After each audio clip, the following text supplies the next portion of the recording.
وہ آڈ ہی رہے گی، ایون نہیں بنے گی، جفت ہی رہے گی، تاک نہیں ہوگی. لہذا 20 رکعت یہ بالکل صحیح سند کے ساتھ ثابت ہے. میں 2 نمبری نہیں کروں گا. المصنف ابن ابی شیبہ میں اور سنن الکبری بہیقی میں کہ کئی تابعین 20 رکعت نوافل بھی ادا کیا کرتے تھے، لیکن اپنے جماعت کے ساتھ، اور بعض سے 40 رکعت 41 رکعت بھی ثابت ہے وتر ملا کے. تو اگر کوئی 20 پڑھے، 41 پڑھے، 23 پڑھے، جتنے مرضی پڑھے، لیکن تراویح کر کے قیام اللیل سنت وہ 11 رکعت ہی ہوں گے. اور اس میں الحمدللہ امام ترمذی رحمۃ اللہ علیہ انٹرنیشنل نمبر کے مطابق 806 نمبر حدیث میں بڑی ڈیٹیل سے بحث کی ہے ان بدبختوں کے لیے جنہوں نے یہ مشہور کر دیا کہ جی 20 رکعت پہ اجماع ہے. جھوٹے لوگ. 20 رکعت پہ اجماع کیسے ہے؟ سنت کے خلاف اجماع ہو ہی نہیں سکتا کبھی بھی. وہ اجماع ہی نہیں ہوتا جو سنت کے خلاف ہو. اجماع ہو ہی نہیں سکتا.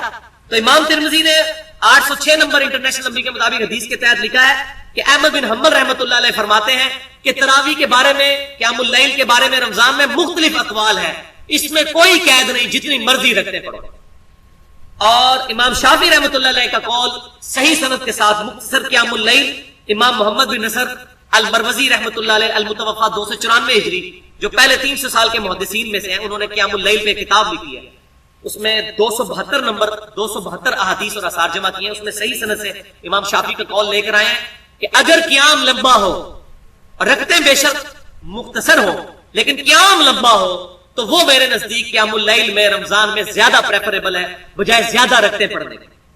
اور اس امام شافعی کے قول کو الحمدللہ ایک حدیث بھی صحیح مسلم کی سپورٹ کرتی ہے کہ نبی صلی اللہ علیہ وسلم نے فرمایا افضل الصلاۃ طول القنوت، افضل ترین نماز وہ ہے جس میں قیام لمبا ہو، سجدہ لمبا نہیں، جس میں قیام لمبا ہو. کیوں؟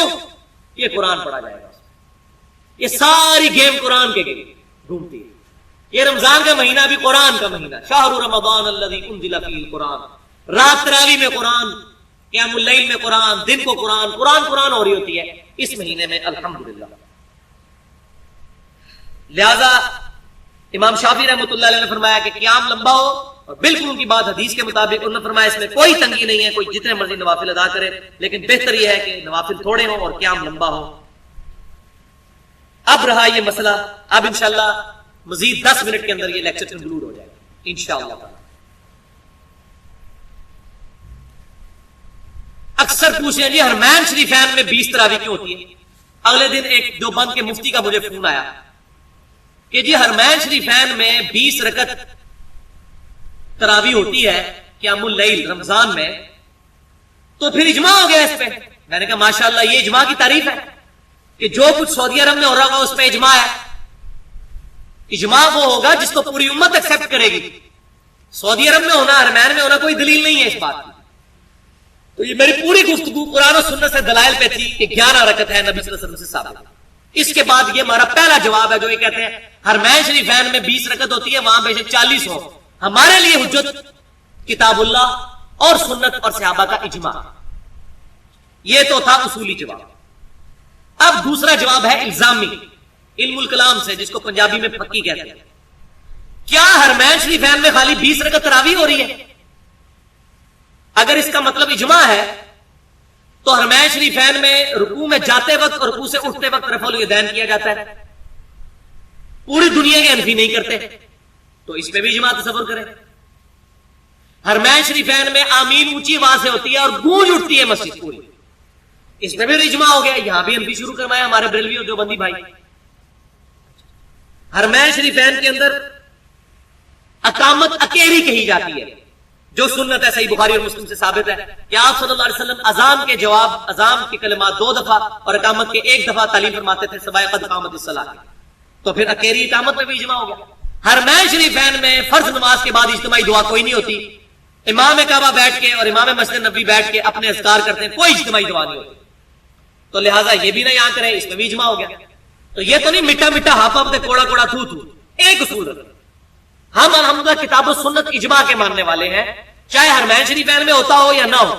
حرمین شریفین میں جنازے میں ایک طرف سلام پھیرا جاتا ہے اور یہی صحیح سنت سے ثابت ہے. یا ہمارے حنفی بھائی اور بعض اہل حدیث بھائی بھی 2 طرف پھیرتے ہیں، یہ صحیح سنت سے ثابت ہے، صحیح سنت سے نہیں ثابت ہے. اور بلکہ وہ جو حدیث ابراہیم نخعی سے ثابت ہے، وہ ان کا قول ہے، وہ یہ کہتے ہیں ابراہیم نخعی رحمۃ اللہ علیہ جہاں سے یہ لیتے ہیں سجدہ صاحب کا طریقہ وہ بھی ثابت ہے کہ ایک طرف سلام پھیر کے پھر 2 سجدے کر کے اتحیات پڑھ کے سلام پھیرنا اسی میں ہے کہ سجدہ صاحب میں بھی ایک سلام ہے اور جنازے میں بھی ایک سلام ہے. آدھی روایت لے لیتے ہیں آدھی چھوڑ دیتے ہیں. علماء یہود کا کردار ہے افتؤمنون ببعض الکتاب وتکفرون ببعض, کتاب کے کچھ حصے کو مان لیتے ہیں کچھ کو چھوڑ دیتے ہیں. ان سے پوچھے یہ سجدہ صاحب کا طریقہ کہاں لکھا ہوا ہے؟ اس کے ساتھ ہی لکھا ہے جنازے میں بھی ایک سلام ہے. تو حرمین شریفین میں ہر نماز کے بعد جنازے اٹھتے ہیں, 8-8 10-10 جنازوں کا وہ پڑھایا جا رہا ہوتا ہے, ایک طرف سلام پھیرا جاتا ہے. تو حرمین شریفین کا مسئلہ نہیں ہے. اب پوائنٹ نمبر 3 اس کے اندر آخری, وہ جی حملی ہے, وہ ہمارے حملی بھائی ہیں, تو وہ حملی بھائی ہیں تو وہ کر سکتے ہیں, آپ لوگ نہیں کر سکتے. ہم کیوں نہیں کر سکتے جی؟ حملی ہوں پہلے ہم کہتے ہیں الحمدللہ ہم محمدی نسبت کے ساتھ ہیں, امام کائنات صلی اللہ علیہ وسلم کے ساتھ ہماری نسبت ہے.